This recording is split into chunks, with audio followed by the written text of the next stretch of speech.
Hello everyone, welcome back to my channel English club. This is Neelam Dhanwani. Dear students, आज हम figure of speech पढ़ेंगे।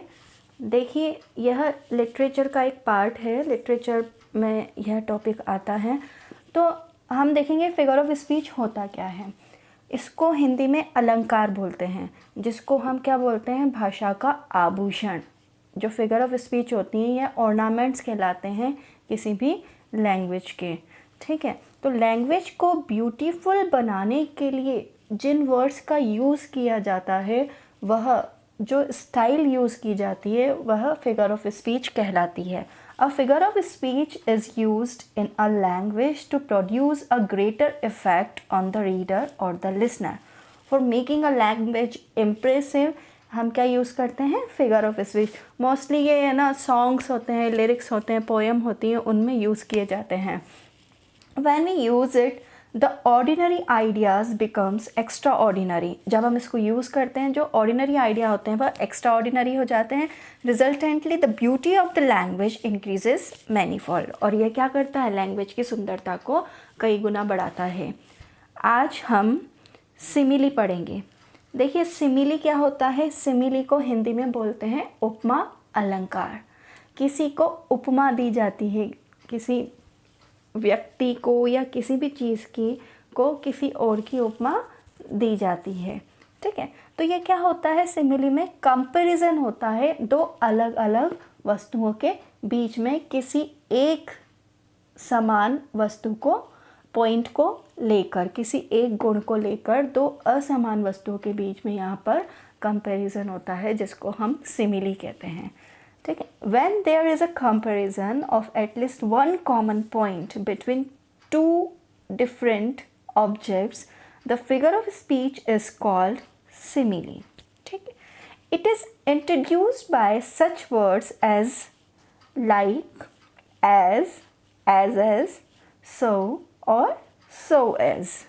ठीक है, तो हमें पता कैसे लगेगा कि यहाँ पर सिमिली का उपयोग किया गया है, सिमिली यूज़ की गई है। तो उस सेंटेंस में कुछ वर्ड्स आ जाते हैं, जैसे कि मैंने अभी आपको बताया, लाइक, एज और सो एज। इस तरह के जो वर्ड्स वहाँ पर आते हैं, तो हमें पता लग जाता है कि यहाँ पर सिमिली का यूज़ किया गया है। However, a comparison of two things of the same kind cannot be called a simile।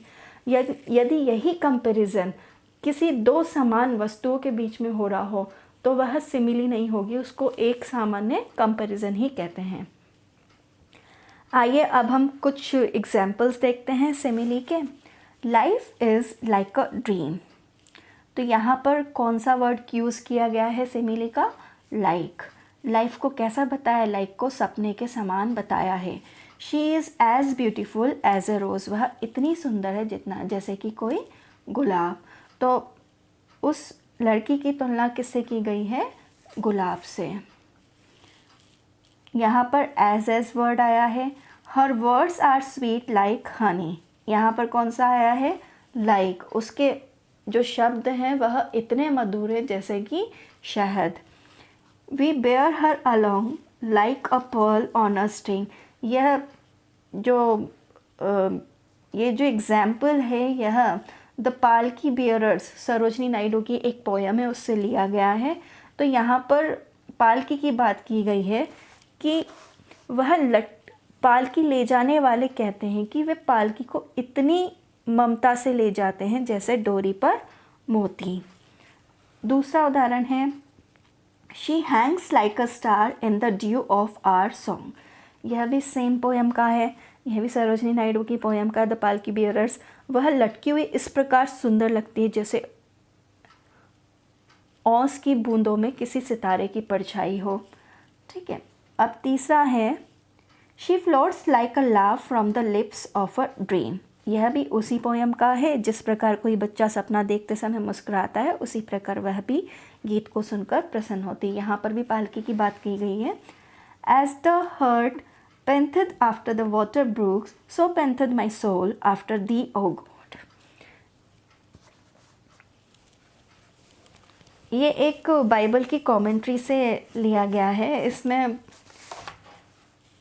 जो हर्ट है, जो जैसे कि एक हिरण को डिज़ायर होती है, किसकी, वाटर स्ट्रीम की, उसी तरह यहाँ पर कवि क्या बोल रहा है कि मेरे भी हृदय को हे भगवान, हे ईश्वर, आपकी डिज़ायर है।